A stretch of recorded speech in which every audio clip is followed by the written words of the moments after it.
Good morning, evening, and afternoon to you all, and welcome to the second video in my Loboratorium series, where we explore the history of medical science throughout the years. Now, I was watching a movie recently where one of the characters made a joke to another one of the characters about getting a lobotomy, and while the joke was rather funny, I realized I don't actually know that much about what a lobotomy really is. And it got me thinking, does anybody really have a true understanding of what a lobotomy is and the history of it? Perhaps not. So I'm going to make this video and explore that.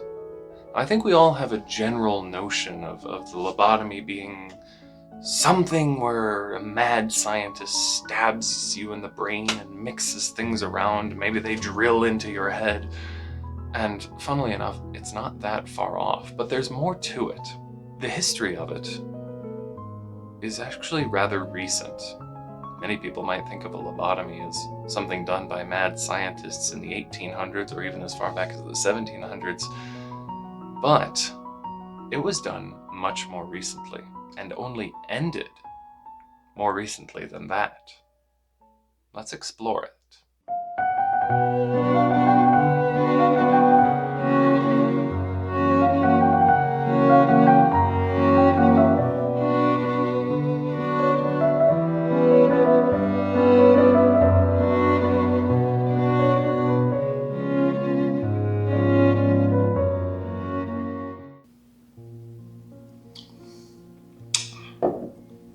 Hello, and thank you for joining me in another video of In Laboratorium. Today we are exploring the lobotomy. What was it? How did people go about performing such a procedure on their patients? How did the public react? What different types of lobotomies were there? These are the things that we will explore in this video. But first, we must set the stage.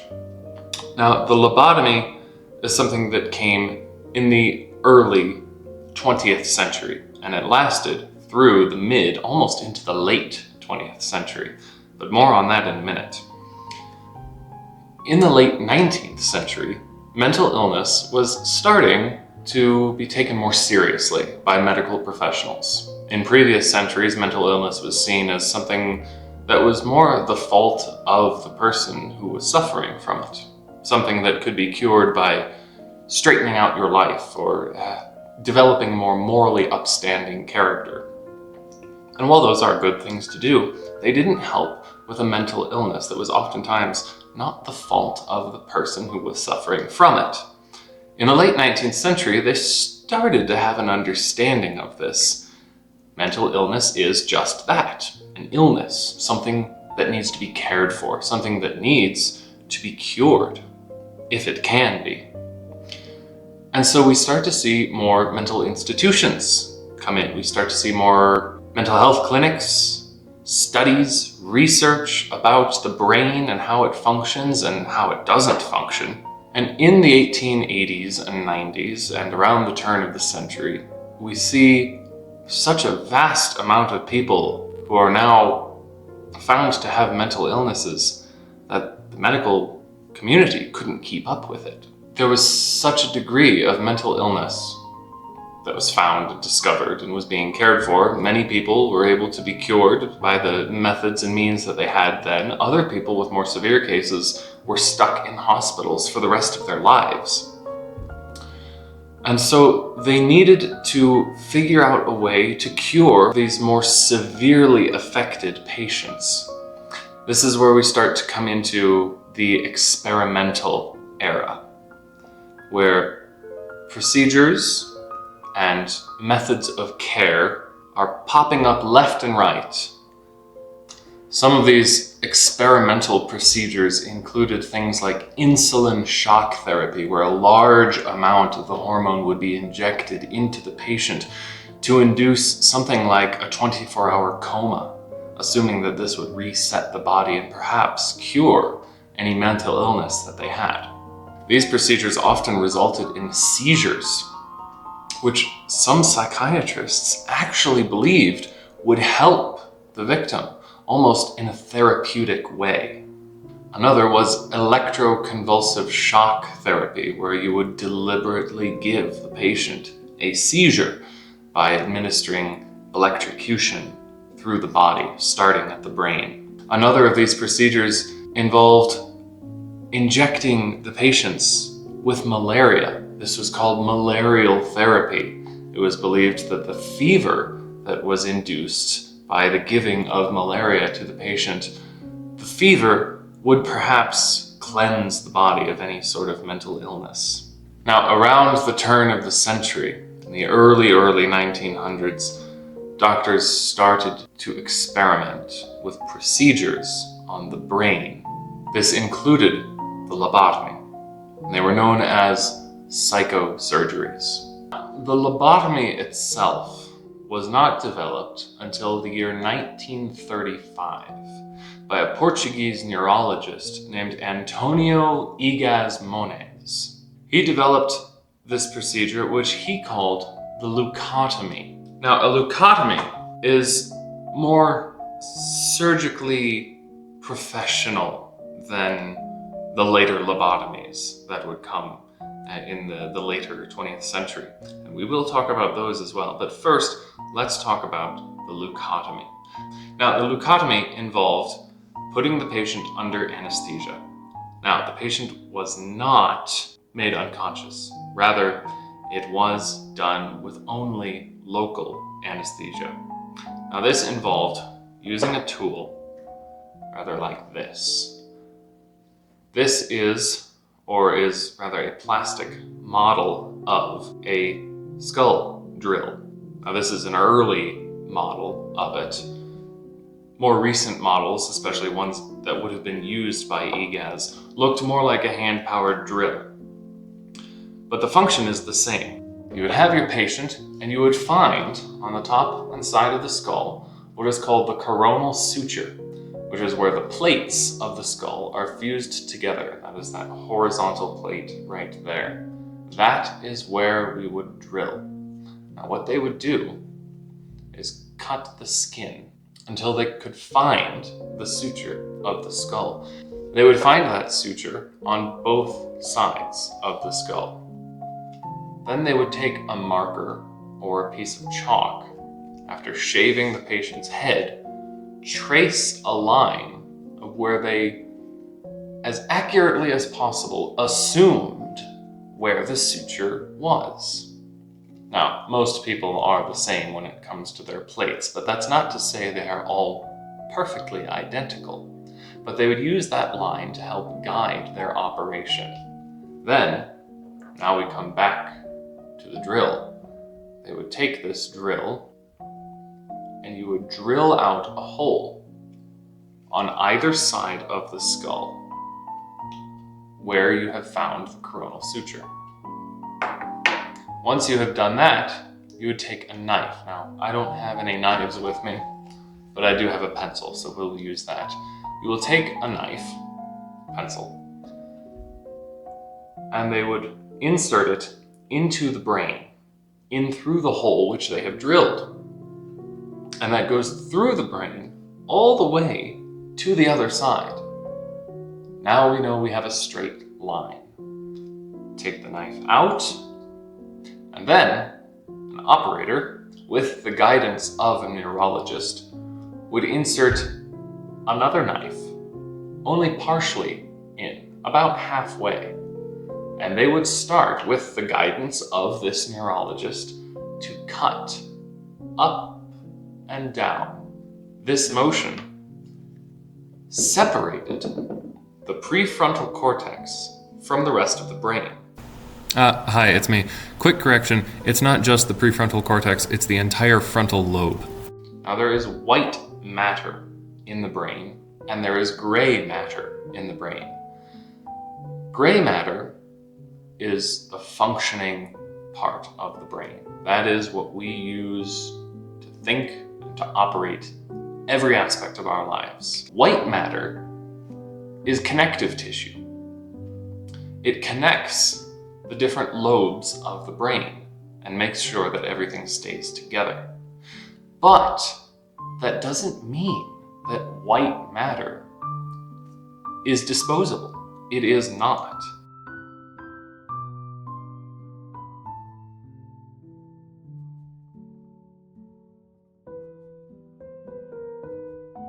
In fact, the medical anatomy book titled Gray's Anatomy, written by Henry Gray in 1858, suggests that white matter in the brain is just as essential and crucial as gray matter. Cutting the white matter is not harmless, and we have known that well before we started these procedures, where they would insert a knife into the skull and cut the white matter connecting the entire frontal lobe from the rest of the brain.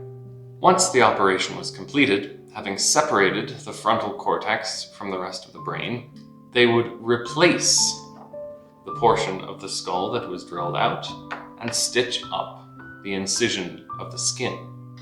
The frontal cortex is one of the largest lobes of the brain, and it is responsible for all high-level cognitive functions. This includes personality and decision-making and planning and some motor skills even. Removing this, or at least disconnecting this lobe from the rest of the brain, did not kill the person, but it removed many portions of what made the person unique. Removing the personality was something that happened to just about everyone who underwent this operation, whether it was the surgical operation or the more barbaric ice pick operation of the middle 20th century. But there were other conditions that came along with it. Some people were made to be a shell of themselves. Some people had to relearn basic functions. Some people could no longer function at all in civilized society and had to remain hospitalized for the rest of their lives. Indeed, one of the first patients to undergo this procedure was deemed a success. This woman suffered from severe depression, and after the procedure appeared to no longer have any signs of the illness. No depression, no anxiety, nothing. Happy, willing to participate in events and activities with other people. But her personality was entirely gone. She never fully recovered and would never be discharged from her hospital. While Antonio Moniz claimed that almost all of his patients who underwent this procedure showed signs of improvement within a matter of days, some medical professionals claimed that the supposed signs of a cure to their mental illness were rather just results of trauma and shock of having undergone the procedure. It was also stated by other psychiatrists and medical surgeons that the mutilation of an organ could not possibly enhance its performance. So therefore, the leuctomy, and later on the lobotomy, were not true treatments. Now, news of this treatment made it over to the US. And a man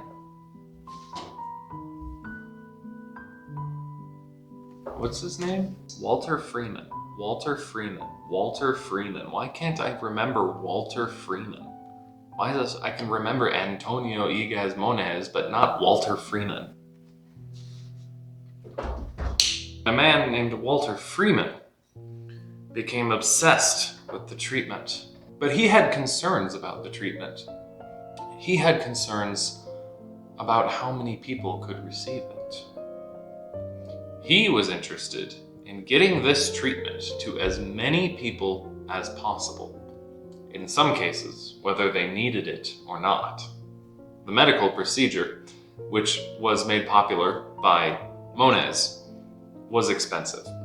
It was a full medical surgical procedure, and so was treated just like any other surgery within a hospital. Walter Freeman decided there must be a way to make this procedure cheaper and therefore more readily available to patients and families who could not afford the full medical procedure. he found a way of taking an ice pick and inserting it into the brain in such a way that he punctured the frontal cortex and was able to, with this tool, sever the white material connecting the frontal cortex to the rest of the brain. After much correspondence with Mr. Moniz, Mr. Freeman performed his first lobotomy surgery in the US on a woman from Kansas whom he believed was suffering from an excess of emotion. His surgery after the fact was deemed a success, and in the US, the lobotomy became oh so popular. But how was his lobotomy procedure different than the surgical room procedure of Igaz Moniz? He used an ice pick, simply a long, sharp rod. What he would do is he would have the patient put under, he would take his ice pick, he would insert it into the eye, and he would puncture the orbital bone, which is the thinnest part of the human skull. Puncture the orbital bone with this tool, and he would do this. Swish it around, achieving roughly the same effect that Moniz did with his more advanced surgery. In his early days, Mr. Freeman performed these surgeries within a hospital just as Moniz did in a surgical setting, but it was his frustration with the limited access to this procedure that eventually caused him to start doing the procedure himself. And he performed the first ice pick lobotomy in his own office in 1946. In the US, within the first year, Freeman performed 5,000 surgeries across 23 states. The whole operation could be done within just a matter of minutes, and it cost just $25. In the year 1952, Freeman performed an astonishing 228 lobotomies within a week's time in Virginia in a state-sponsored event that the press dubbed Operation Ice Pick. Many patients who underwent the procedure seemed to their families to emerge in a new, relaxed state, and many families of the patients were pleased with the results. Popular cases include Rosemary Kennedy, who, from a young age, was seen as different from the rest of the Kennedys. She did suffer from a mild form of mental retardation. Walter Freeman came to the Kennedy family and offered his services, claiming to be able to cure Rosemary. She underwent the procedure and emerged not herself anymore. She lost something. Her personality, her smile. She was no longer the same person, despite no longer suffering from her mental illness. In 1951, Walter Freeman caused the death of a woman whom he was operating on when he paused mid-operation for a photo shoot. While he was taking the photo, the tool which he used was lodged in the patient's brain. He let go of the tool to take the photo, and it slipped further into the brain, killing the woman outright. But Rosemary's case is not the saddest. Walter Freeman performed his operation on many minors. Walter saw these as opportunities to make more money. And so he diagnosed each child with a mental illness, which he claimed could be cured by his lobotomy. The youngest whom he performed on was only 4 years old. In 1967, Walter Freeman would finally be barred from performing surgery after performing his third lobotomy on the same woman and killing her by cerebral hemorrhaging. Over his career, it is estimated that Walter Freeman had performed well over 4,000 lobotomies. In the 1970s, the United States government concluded that psychosurgeries, including lobotomies, should be outright banned, except for the most extreme cases. In the end, the lobotomy was an experiment. It was an attempt to cure something by mutilating the organ. Howard Gully, a patient of Freeman's who was lobotomized, is quoted, "We are all victims of what is done to us. We can either use that as an excuse for failure, knowing that if we fail, it isn't really our fault, or we can say, I want something better than that, and I'm going to try to make for myself a life worth living." And there we have it. That is the history of the lobotomy, and a rather solemn history at that. But I thank you anyways for watching this video and sticking with me to the end. There will be more to come, for certain.